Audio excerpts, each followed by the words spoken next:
Ramai biasanya terjadi di malam takbiran, namun kali ini ada yang berbeda karena bos kolam renang di Tulung Agung dinyatakan dihabisi seseorang dan ketahuan saat hari Lebaran Idul Adha. Pemilik bos kolam renang Tirta Mutiara bernama Suharno berusia 50 tahun. Suharno dan sang istri tinggal di rumah sebelahnya. Suharno dan sang istri pun dikaruniai 2 orang anak yang sudah dewasa. Suharno yang dikenal sebagai pengusaha sementara sang istri dikenal sebagai UA pernikahan. Di rumah mereka nampak rame, bahkan ada sang cucu dan juga menantu. Pasangan ini pun dikenal dermawan di lingkungannya dan juga kerap membantu lingkungannya. Tak segan-segan mereka pun selalu ikut andil dalam setiap acara, membuat para warga merasa dekat dengan pengusaha kaya ini. Kolam renang miliknya juga terkenal di daerah Tulung Agung, bahkan semua hampir pernah masuk ke sana. Nampaknya kurang beruntung ada pemberitaan datang kepada keluarga ini.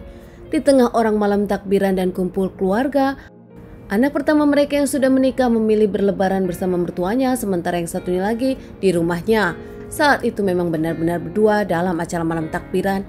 Dan berencana akan bertemu anak-anak keesokan harinya. 29/2023 sang anak Nabila pun datang setelah sholat Id mencari, namun nampaknya orang tua mereka tak ada. Di awal menurut sang anak mungkin sang ayah tengah melihat hewan kurban.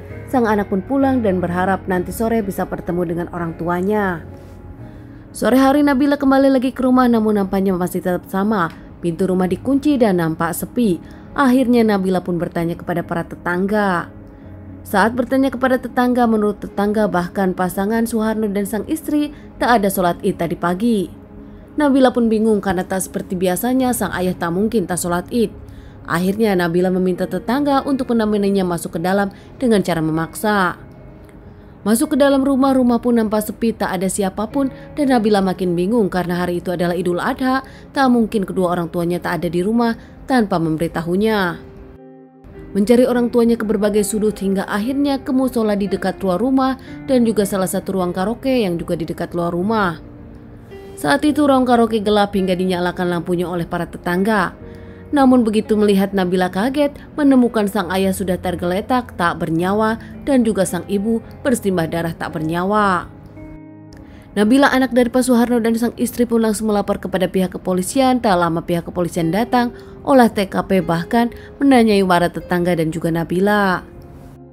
Banyak yang kaget dengan pemberitaan meninggalnya Haji Suharno dan juga sang istri dihabisi seseorang di malam takbiran dan ketahuan di hari Lebaran.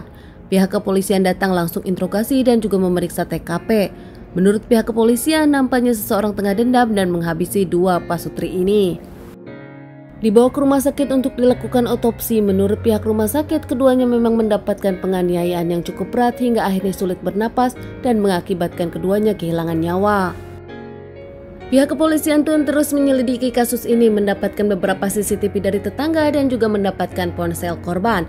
Dari handphone tersebut kelihatan Pak Suharno chatting terakhir dengan siapa dan ternyata ada seseorang yang akan bertamu ke rumahnya. Di situ pihak kepolisian langsung mencari orang tersebut dan ingin interogasi orang yang terakhir bersama Pak Suharno. Mendapatkan bukti-bukti lain, akhirnya pihak kepolisian pun menetapkan satu tersangka yang dikenal sebagai preman kampung di daerah situ. Bahkan lelaki ini pun pernah beberapa kali ditahan pihak kepolisian terkait permasalahan. Lelaki tersebut bernama Edi Purwanto atau biasa dipanggil Glowo, berusia 43 tahun. Glowo sendiri dicari pihak kepolisian ke rumahnya, bahkan ke rumah orang tuanya, namun tak ada. Glowo nampaknya sudah kabur. Pihak kepolisian memperingati keluarga Glowo untuk segera meminta Glowo untuk menyerahkan diri. Di tanggal 1 Juli 2023 akhirnya Glowo pun menyerahkan diri bersama keluarganya, bahkan Glowo membawa pengacara. Saat itu menurut Glowo motifnya karena sakit hati dan kesal karena korban bertransaksi dengan dirinya di tahun 2021 namun tak pernah membayar. Transaksinya adalah batu akik widuri. Beberapa kali menagih, bahkan sudah chatting sebelumnya, namun ternyata korban tetap tak mau membayar. Di tanggal 28 Juli malam, Glowo pun datang ke rumah Suharno di jam 9 malam. Berencana mengantarkan ayam ritual untuk Suharno, mereka pun ngobrol-ngobrol di ruang karaoke. Namun saat Glowo menagih uang untuk batu akik widuri sebesar 260 juta, nampaknya Suharno membuat Glowo tersinggung. Bukannya membayar, Glowo malah mengomel dan menyebutkan uang itu tak ada dan mereka tak pernah bertransaksi. Glowo yang kesal akhirnya memukul Suharno hingga pingsan. Nampak Suharno masih bergerak, Gowoh tak ingin bermasalah hingga akhirnya menghabisi Suharno. Mematikan lampu dan dirinya masih merokok di ruang karaoke, tak lama istri dari Pak Suharno pun menelpon handphone Pak Suharno meskipun tahu Pak Suharno di ruang karaoke, namun sang istri mencoba menelpon. Padahal sedang ada di ruang karaoke yang tak jauh dari rumahnya, namun kenapa Pak Suharno sang suami tak mengangkat teleponnya? Tak menunggu waktu lama, istri dari Pak Suharno pun langsung datang ke ruang karaoke.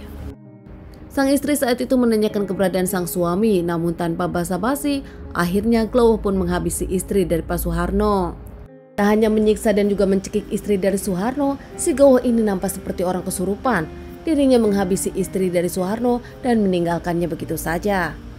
Usai melakukan aksinya, Gowoh pun tak lama kabur dengan motornya. Saat itu, Gowoh bahkan terekam CCTV keluar dari rumah Pak Suharno. Gowoh atau Edi Purwanto ini akhirnya ditemukan pihak kepolisian dan diamankan. Menjalani beberapa kali persidangan, akhirnya dijatuhi hukuman 15 tahun penjara. Keluarga Suharno kecewa dengan hukuman 15 tahun penjara. Menurut mereka, hukumannya terlalu ringan. Bahkan kedua anak dari Suharno meminta bantuan kepada Hotman 911 karena dirasa ada yang janggal. Anak-anak Suharno meragukan motif Edi masalah uang 250 juta. Menurut anak-anak Suharno, sang ayah tak menyukai batu akik.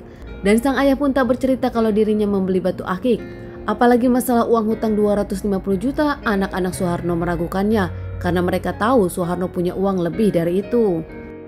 Teman-teman, sekian dulu kasus yang aku bawakan kali ini. Semoga kasus ini bisa dijadikan pelajaran hidup untuk kita semua dan ditunggu bahasan kasus-kasus selanjutnya.